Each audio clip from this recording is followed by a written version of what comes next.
کہتی ہے کہ بچہ تمہارا ہے لیکن وہ ناگرک اور شہری ہمارا ہے. ہم کو بھی یہ رائٹ حاصل ہے کہ ہمارے ملک کا شہری کیسا ہوگا, اس کو کیسی تعلیم دی جائے گی, اس کے لیے کیسا ایجوکیشن سسٹم ڈیولپ کیا جائے گا, یہ اختیار میرا ہے. اس لیے ہم آپ کی مرضی سے مدرسے کی تعلیم نہیں بلکہ اپنی مرضی سے مدرسے کی تعلیم کو طے کریں گے. مسلمانوں, یہ وہ خطرے کی گھنٹی ہے جو آپ کے اوپر لٹک چکی ہے, اور آپ یہ بات اچھی طرح جانتے ہیں کہ بگڑتی ہے جب ظالم کی نیت, نہیں کام آتی دلیل اور حجت. صورتحال کو اس موڑ پر پہنچا دیا گیا کہ یہ بات سامنے آئے گی کہ اس ملک میں جو مدرسے چلتے ہیں, چاہے وہ نظامیہ ہو یا سرکار کے انڈر کے ہو, ان کی تصویر بدلے گی. اس میں آپ اپنی مرضی کا سلیبس نہیں پڑھا سکیں گے, آپ اپنی مرضی کے نصاب کو مسلط نہیں کر سکیں گے.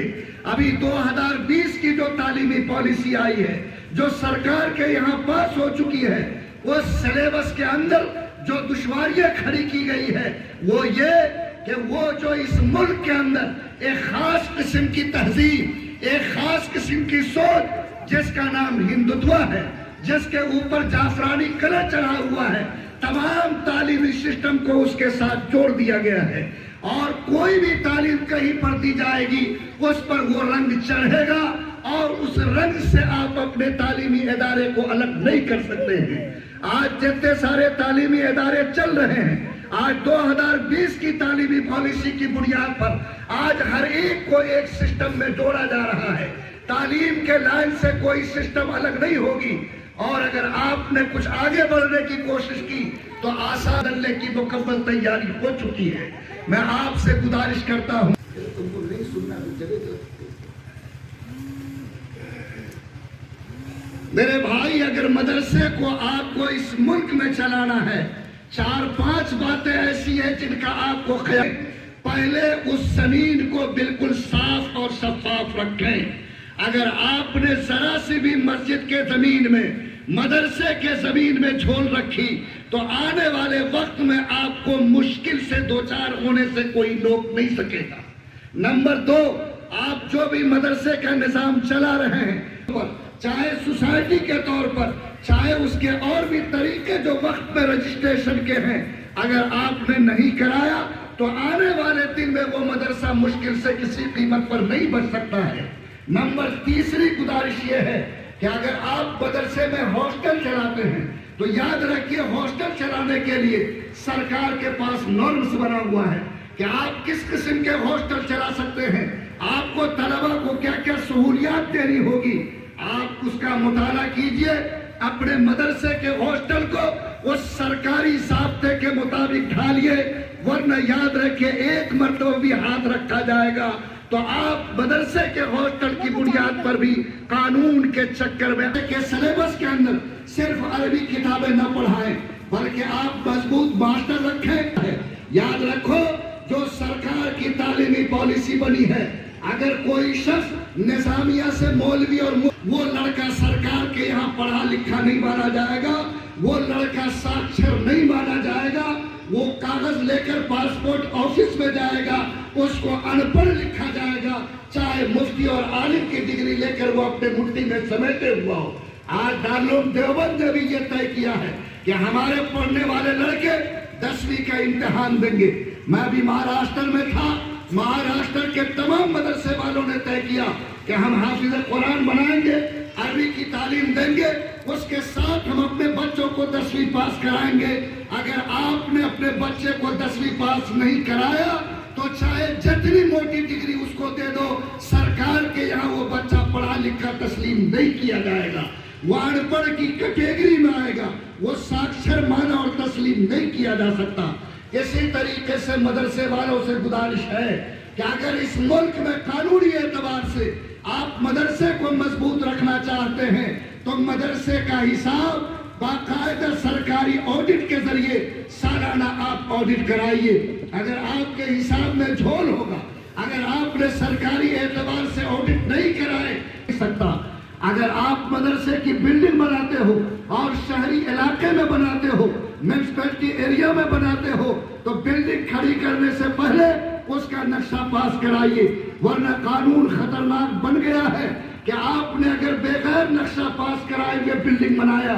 اور اس کے اوپر آپ کو جرمانہ سرکار نے لگایا تو جتنی بلڈنگ کے بنانے میں خرچ ہوگا اس کا 1/3 آپ کو جرمانہ میں بھرنا پڑے گا۔ آپ اندازہ کیجئے کہ دشواریاں کتنی ہیں۔ اس لیے میں تمام مدرسے کے ذمہ داروں سے آج کے اس اجلاس کی نسبت پر یہ بات عرض کرنا چاہتا کہ ہمیں انشاءاللہ اس ملک میں مدرسوں کے ساتھ جینا ہے، مدرسوں کے نظام کے ساتھ رہنا ہے۔ ملک کے سنویدھان نے ہمیں اپنے مذہبی تعلیم کے فروغ اور مدرسوں کے قیام کی اجازت دی ہے۔ RTE رائٹ ٹو ایجوکیشن جو بل پاس کیا گیا، اس بل میں بھی ہمیں مکتب اور مدرسہ چلانے کی آزادی ہے، لیکن یاد رکھیں جو قانون کا شکنجہ تیار ہوا، اگر اس شکنجے سے آپ بچنا چاہتے ہیں تو آپ ہر مدرسے کی زمین کو رجسٹر ضرور کرائیے،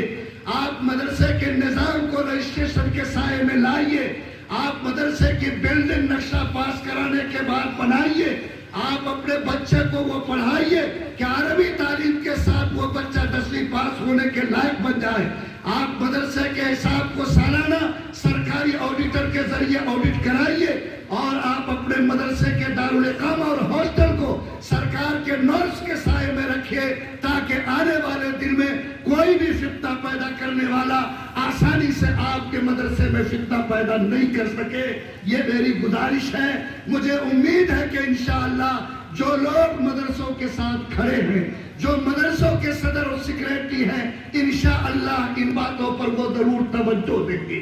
دوسری چیز آپ کی مساجد ہیں۔ آج مدارس کے ساتھ مساجد کو بھی خطرات کے گھیرے میں لیا گیا۔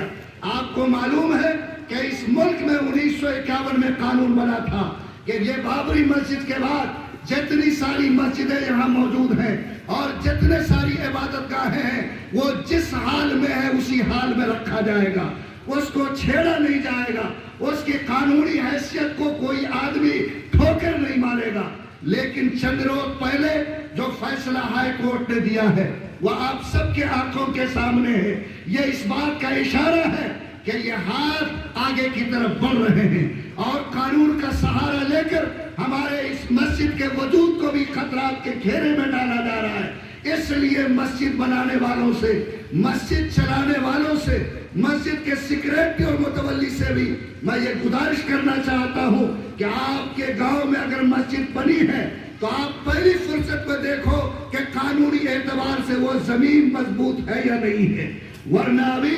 ہلدوانی میں جو معاملہ پیش آیا اور اتراکھنڈ میں جو قضیہ پیش آیا، آپ چیختے رہے، آپ کے ان زمینوں کو غیر قانونی قرار دے کر آپ کے ساتھ دشواریاں کھڑا کی گئی ہے۔ ابھی ہمارے شریعہ کے لوگوں نے جا کر ہریانہ میں جب وہاں 1200 مکانات کو بلڈوزر سے توڑ دیا گیا، ہم لوگوں نے جا کر وہاں لوگوں سے کہا کہ آپ کے پاس قانونی زمین ہے، آپ تو میں مکان بناؤں گا۔ میں آپ کو حیرت سے کہوں 5 بندہ بھی ایسا نہیں نکلا جو یہ کہہ سکے کہ یہ زمین قانونی اعتبار سے میری ہے اور اس پر آپ گھر بنا سکتے ہیں، گھر تعمیر کر سکتے ہیں۔ لوگوں یاد رکھیے،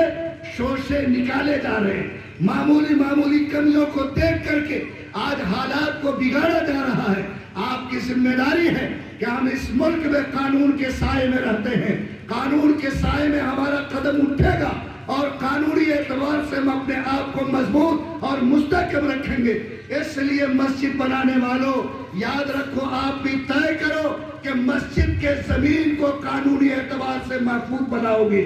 اگر کسی نے وقف کیا ہے اس کا رجسٹریشن کراؤ، اگر آپ کے پاس کوئی کاغذ نہیں ہے اور مسجد کا ڈھانچہ موجود ہے تو اس کو وقف بورڈ میں رجسٹری کراؤ، ورنہ یاد رکھو کہ اس زمین کی قانونی حیثیت اگر مضبوط نہیں ہوگی تو دشواریاں کسی وقت بھی پیدا ہو سکتی ہے اور ان دشواریوں کو ہم روک نہیں سکتے ہیں۔ آپ کی ذمہ داری ہے کہ اللہ کے گھر کے نام پر جو مسجد آپ بنا رہے ہیں، اگر آپ شہری حلقے میں بناتے ہیں تو مسجد بنانے سے پہلے مسجد کے نقشے کو پاس کراؤ،